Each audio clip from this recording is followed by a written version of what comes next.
Hello, and welcome to another tutorial.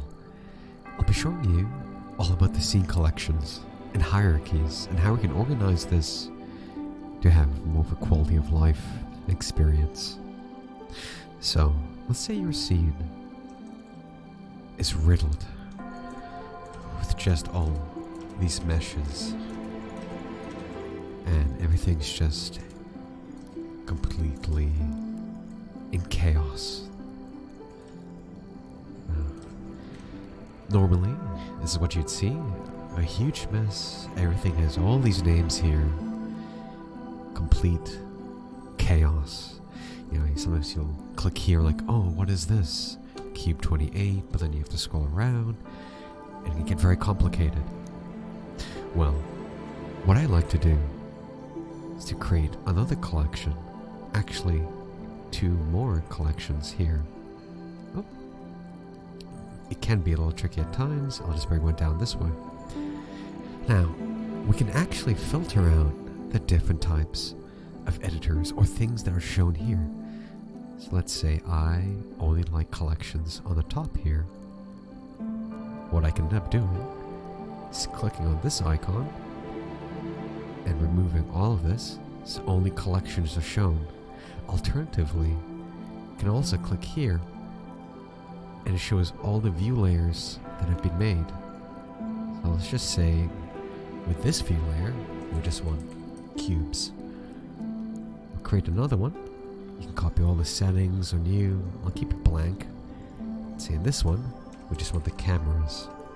And finally, we'll create another one and call this one lights. Now, if we take a look here, you can quickly toggle in between these view layers with all the respective collections. That is pretty cool. So, let's just go back to view layer with the collections still toggled in. We can go here, tick off collections, it only shows the meshes, but what I like to use this middle one for is to see what I've selected. So, you can click here, you can change it to selected, and now it'll tell you instantly what it is. Super handy. And this bottom one here can be for a number of things. I like to use it for visible. So if things are hidden, let's just find this here, hide this, then it's not available, you can't see it.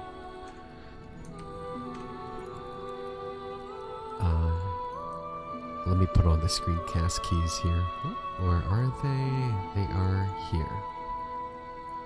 So, H to hide, Alt H to bring it, Shift H to hide everything but the selected, Alt H to bring it back. Alright, so let's create a new layer. There's 2 ways of doing this. We can go up here and hit new collection, call this cubes. Or we could also, select one, hit M for moving and create a new collection that way. Amazing. There are similar things here. There's expanded settings on what kind of things you can select, so I advise everyone to explore what kind of selections you can make, because there's some things that are hidden. So you can select all by type. Let's say I just want to select the meshes. All the meshes are selected rather than clicking through each one. So with the meshes selected, hit M, you can move that to cubes, click this, select all by type, we can look for light, and just kind of slowly repeat the process that way. So everything's now being moved into the respective collections. We'll do it one final time. Select by type, camera. You can bind these to hotkeys to make it a bit faster as well into your favorites.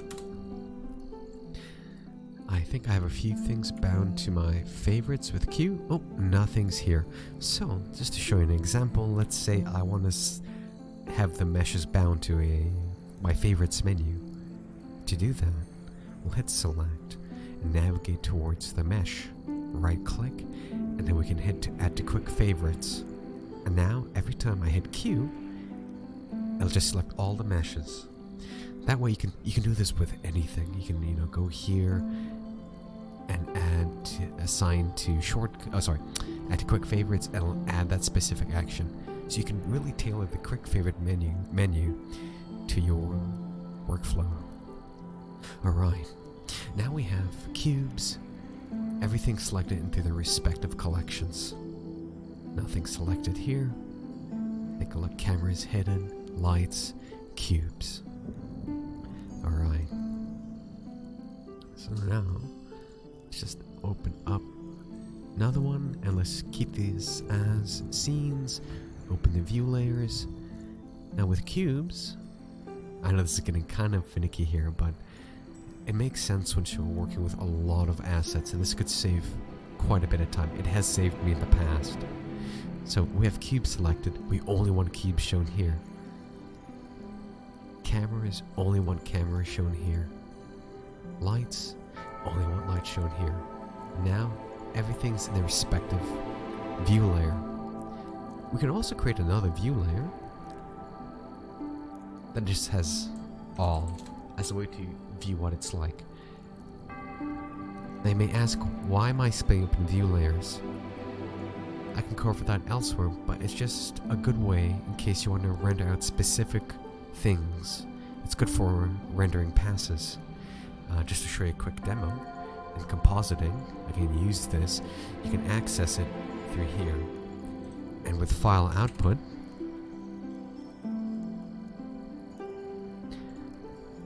you can start connecting things into the compositing node.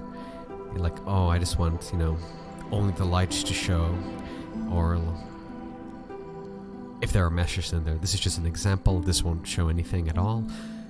But let's say if the lights were part of a mesh or there's a floor, so then you can like create outputs that way. I find it's also a great way to organize things and to view things as well. Just keeps things neat. So, you know, in case you want to move cameras around, you can just select the object hierarchy here. There's also a good way to rename things as well. We can select all the objects here and batch rename. And we're going to look for it called cube. Dot.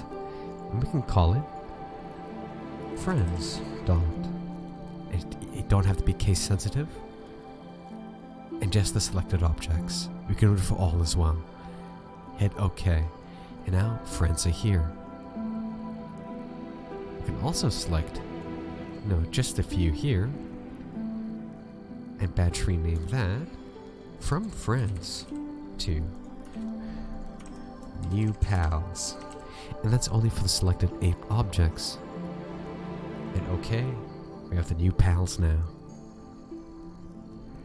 Hopefully this is like a great inside look on how you can start organizing scenes, because it's something I feel like that isn't really covered.